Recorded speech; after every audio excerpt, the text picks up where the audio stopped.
Direto de Brasília, com Eliane Cantanhede.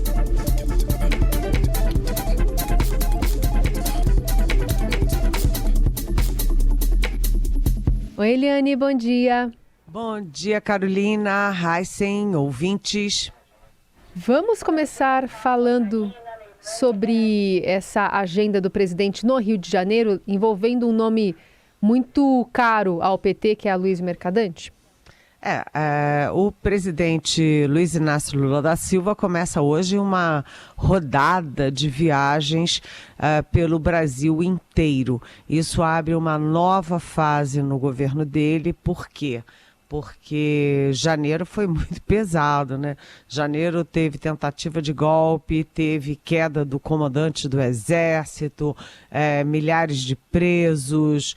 Enfim, janeiro foi um mês muito atípico, né, um mês muito voltado para a pauta da democracia.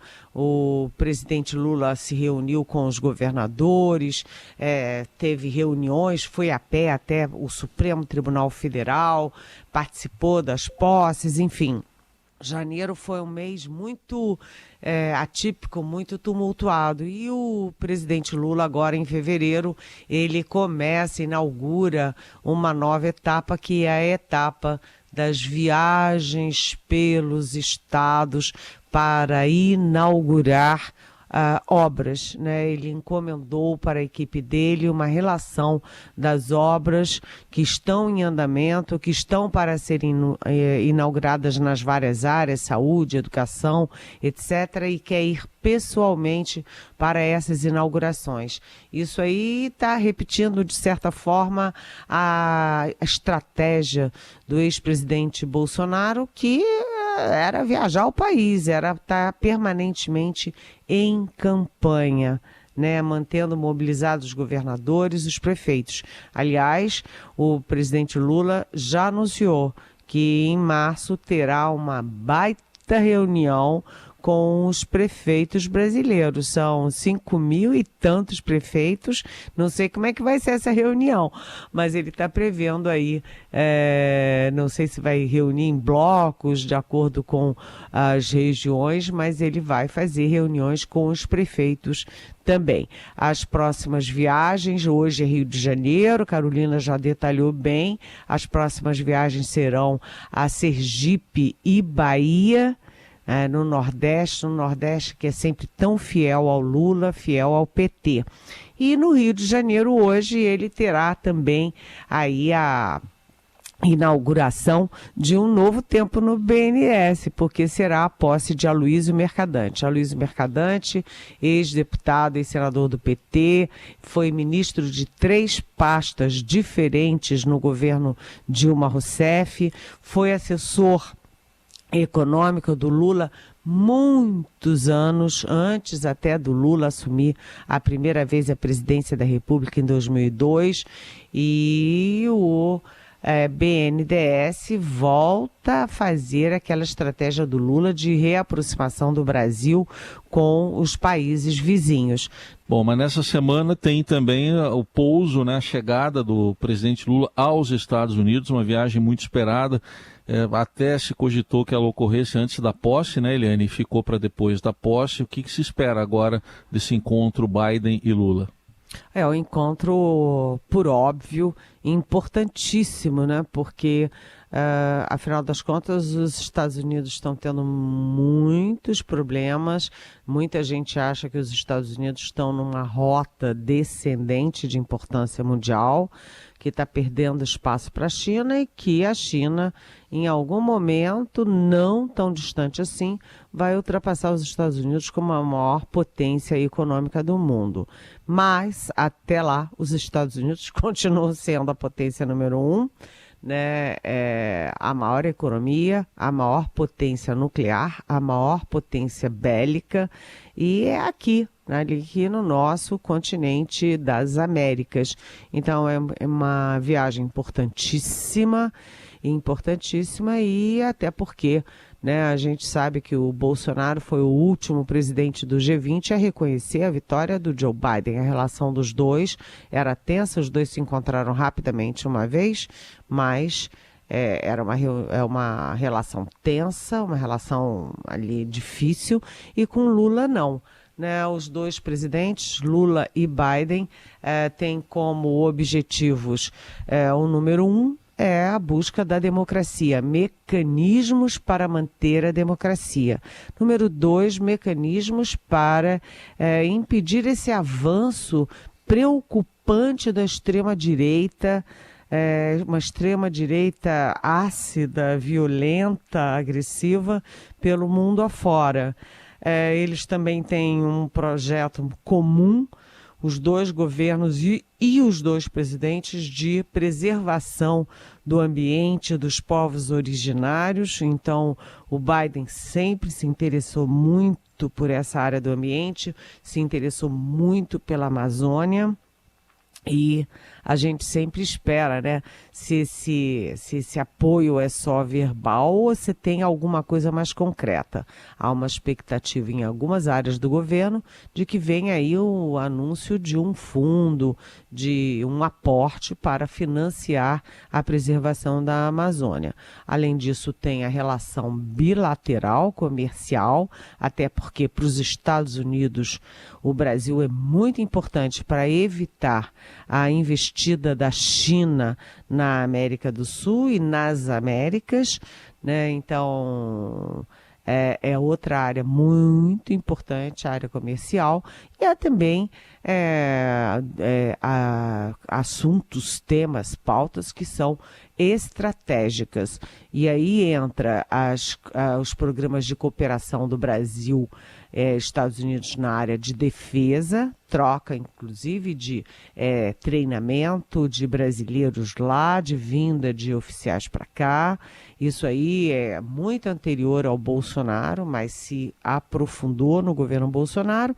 E, por fim, a questão específica da Ucrânia, né, da invasão da Ucrânia, porque os Estados Unidos têm uma posição claríssima contrária à Rússia, pró-Ucrânia. Os Estados Unidos jogaram bilhões de dólares ali para ajudar a Ucrânia a conter a invasão russa, e o Brasil tem uma posição mais cautelosa. Por quê? Porque o Brasil é parceiro da Rússia nos BRICS, né? Brasil, Rússia, China, Índia e África do Sul, né? Então, ele é parceiro da Rússia nos BRICS. Os outros países dos BRICS não foram tão anti-Rússia assim, muito pelo contrário. Então, o Brasil tem uma posição diversa dos Estados Unidos em relação à guerra. É uma posição mais cautelosa, que alguns dizem que é mais neutra, mas que às vezes parece ter pitadas de simpatia pela Rússia. Tudo isso são assuntos que têm muito a ver com o interesse do Brasil, com o interesse dos Estados Unidos, mas também com o interesse desse nosso mundo tão convulsionado ultimamente, pelos ataques à democracia, pelo avanço da extrema-direita, pela guerra, enfim. É uma viagem super importante. De análise política direto de Brasília com Eliane Cantanhede. Nosso assunto agora é a ida do ministro da Defesa, José Múcio, vai ser na quarta-feira a Roraima, para ver como está a retirada de garimpeiros da terra Yanomami. Aliás, garimpeiros que, como mostra a reportagem do Estadão, já começaram a sair. Muitos deles estão pedindo ajuda, pedindo socorro, dizendo que estão passando fome. E a ministra dos Povos Indígenas, Sônia Guajajara, afirmou que essas movimentações já chegaram à inteligência do governo federal. A gente vai ouvir, Eliane, para você comentar o que disse a ministra. Temos essa informação já, que muitos garimpeiros estão saindo, mas é bom que saia mesmo, né? Porque assim a gente até diminui a operação que precisa ser feita para retirar 20 mil garimpeiros, demora aí um tempinho, né? Então, se eles começam já a sair, né, acho que estão corretos, porque o chamado que nós estamos fazendo é para isso mesmo, né? Se eles saem sem precisar dessa força de segurança, dessa força policial, então melhor para todo mundo. Bom, Eliane, tem a saída já começando a ocorrer, mas além do socorro é preciso investigar também como é que eles chegaram lá, quem financiou tudo isso, né, Eliane? É claro. O ministro da Defesa, o José Múcio, Monteiro, ele vai na quarta-feira com os 3 comandantes militares. Ele vai com o comandante do Exército, o general Tomás Paiva, com o comandante da Marinha, o comandante Marcos Olsen, e também com o comandante da Aeronáutica, Marcelo Damasceno. E por que as Forças Armadas vão? Porque, como a ministra Sônia Guajajara estava dizendo, tirar 20 mil garimpeiros não é uma operação simples, é uma operação complexa, principalmente porque é selva, as condições são muito precárias, né, muito difíceis, né, os obstáculos são grandes. Então, o Exército faz reconhecimento de solo, de terra, de quem é quem.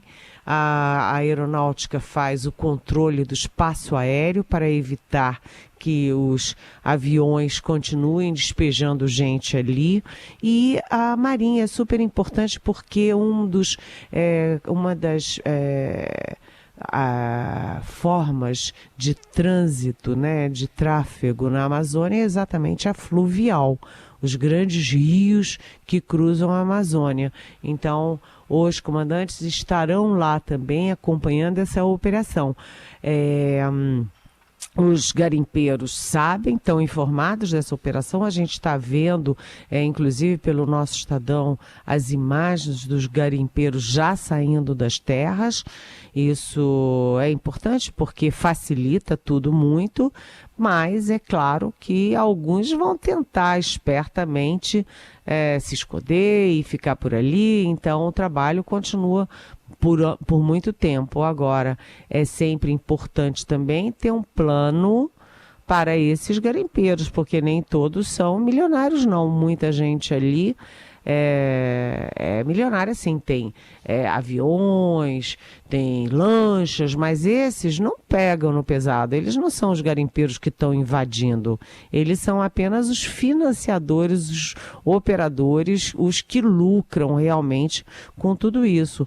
Muitos garimpeiros são os pobres, coitados, uns pé rapados, que também não tem outro meio de sobrevivência. Então, o planejamento, além de planejamento militar, um planejamento policial de segurança, porque tem também a Polícia Federal, precisa ter um planejamento estratégico para as pessoas que estão saindo de lá, até para evitar que a violência contra os Yanomamis não se transfira para ser uma violência de 20 mil garimpeiros nas cidades, né? Então, é uma operação que é muito maior do que simplesmente tirar as pessoas de lá. É tirar e saber para onde elas vão.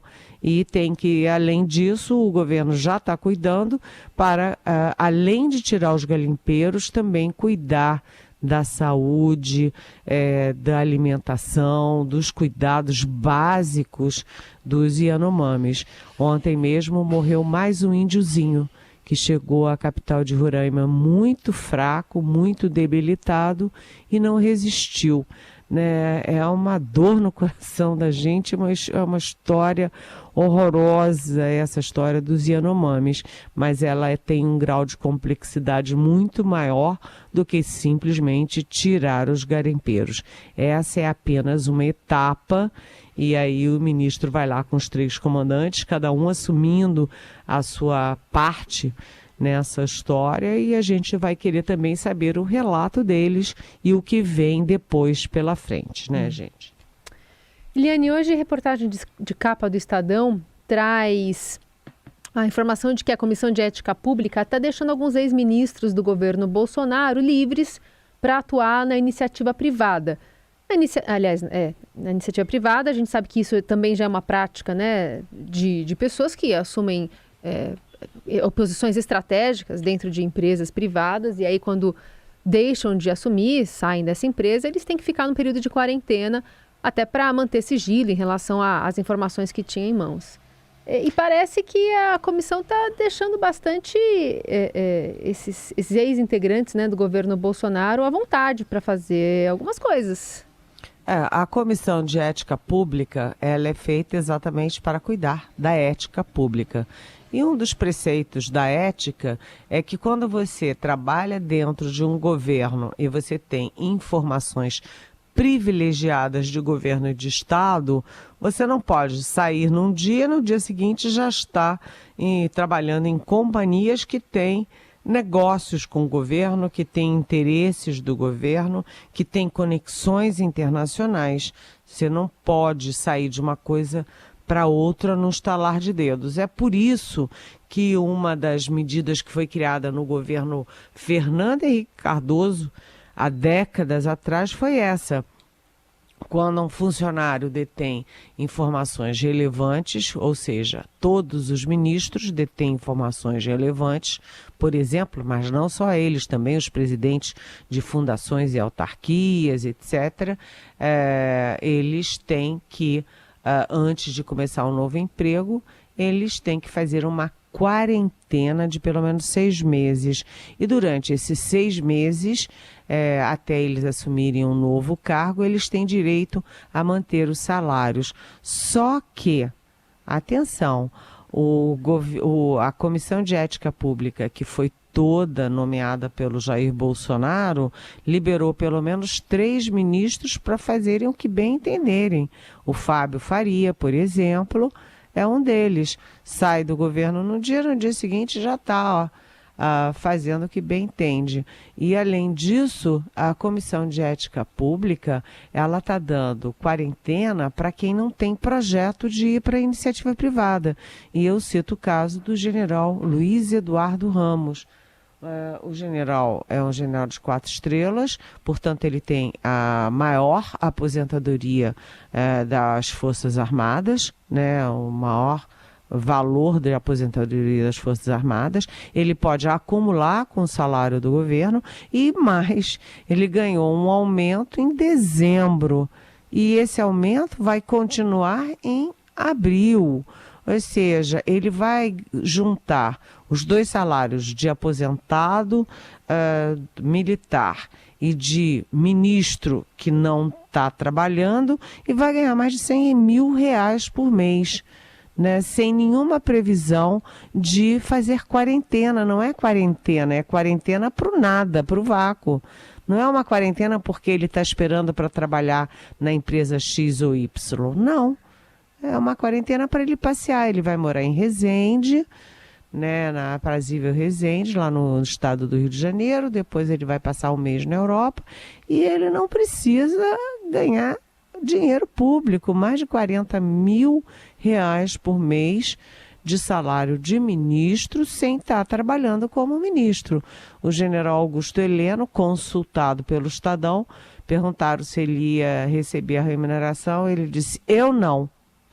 Ou seja, o Heleno sai do governo, vai para casa, não precisa fazer quarentena e não precisa receber dinheiro de quarentena. Então, isso é mais uma marca aí ruim para o governo Bolsonaro, para o Comitê de Ética Pública do governo Bolsonaro e também para os militares. Os militares que ficaram muito próximos do Bolsonaro, agora estão correndo risco de ter o sigilo telemático quebrado por atos antidemocráticos e agora também a sensação de que eles estavam lá para encher as burras. Então, tudo isso é muito ruim e quem paga a conta é você, caro ouvinte. Eliane Cantanhede volta amanhã a conversar conosco, de olho em todos esses assuntos e desdobramentos ao longo da semana, sempre a partir das 9 aqui no Jornal Dourado. Obrigada, Eli. Um beijo, boa semana.